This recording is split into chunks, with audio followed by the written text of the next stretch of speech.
Hey everyone, welcome to another installment of Mythology Explained. In today's video, we're going to be discussing the Egyptian god Thoth. Here's what's in store.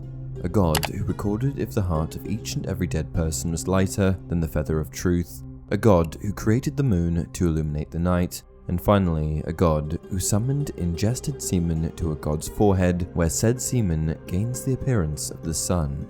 Let's get into it.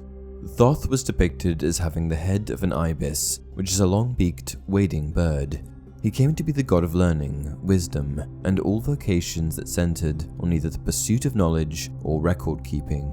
But originally, he was a lunar deity, and as such, his sphere of influence included the passage of time, for which the waxing and waning of the moon was a key marker. The part of divine judge was another of his responsibilities, and throughout the entire ancient Egyptian mythos, Thoth is shown to be a staunch supporter of both Horus and Osiris, advocating for them on numerous occasions. Like many gods from long-defunct pantheons, Thoth's lineage, or genesis, is more than a little ambiguous, meaning that there are a multitude of competing origin stories. Here are the more salient versions that have survived through to today, Thoth being the son of Ra, the sun god, Thoth being born out of the side of Set's head after Set was tricked into eating some of Horus's semen, and Thoth being the first god to emerge from the primordial mound and, thus, the primary figure in one version of the Egyptian creation myth. Thoth's province was the entire spectrum of human knowledge. Scribes especially maintained a deep affinity for Thoth. All scientific knowledge was said to be held in the sacred books in the House of Life, and included in them was the Book of Thoth, which comprised 42 papyrus scrolls and was written by the god himself. One of the main parts that Thoth played in the myths of ancient Egypt was his maintaining of law and order when night fell. Ra, the sun god and the first king, had grown old and tired. He relinquished his crown and ascended into the sky. But up high, now ensconced on his celestial boat, what Ra observed below troubled him.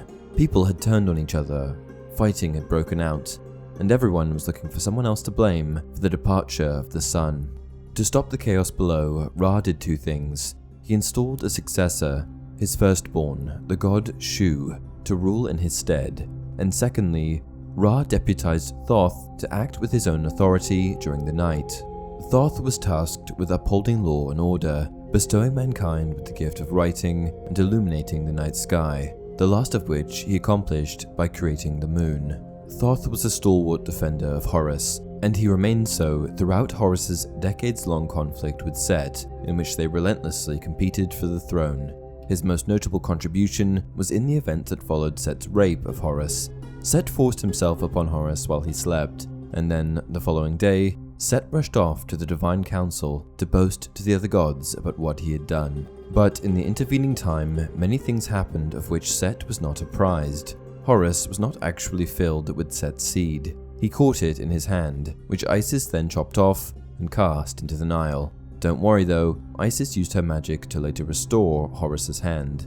The second thing that happened was that some of Horus's own seed was put on the favorite lettuce plant that Set ate each morning, impregnating him. So Set bombastically recounted his domination of Horus, but Horus responded with an unexpected request. He asked the gods to call out the seed of both he and Set. Thoth placed his hand on Horus and called out to Set's seed, and to Set's chagrin, it answered from the Nile. Thoth then went over to Set and did the same thing, this time calling Horus's seed.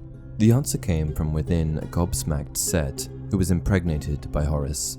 Thoth proceeded to place his finger on Set's forehead, drawing all of Horus's seed to that area. Once all gathered, Horus's seed gained the appearance of a golden sun, which was taken as a divine symbol of Horus's domination of Set. The last thing I want to touch on is Thoth's role in the judgment of the souls of the dead. After death, the heart of each person was weighed on a set of scales against the feather of Ma'at, a token that represented all the world's truth.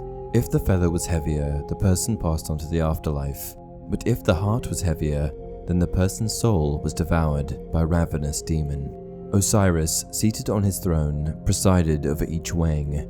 Anubis inspected the scales to see which was heavier, and Thoth, as the divine scribe, recorded an entry for each heart weighed.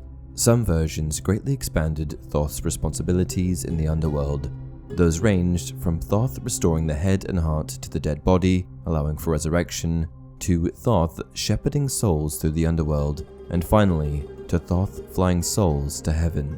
That's it for this video. If you enjoy the content, please like the video and subscribe to the channel.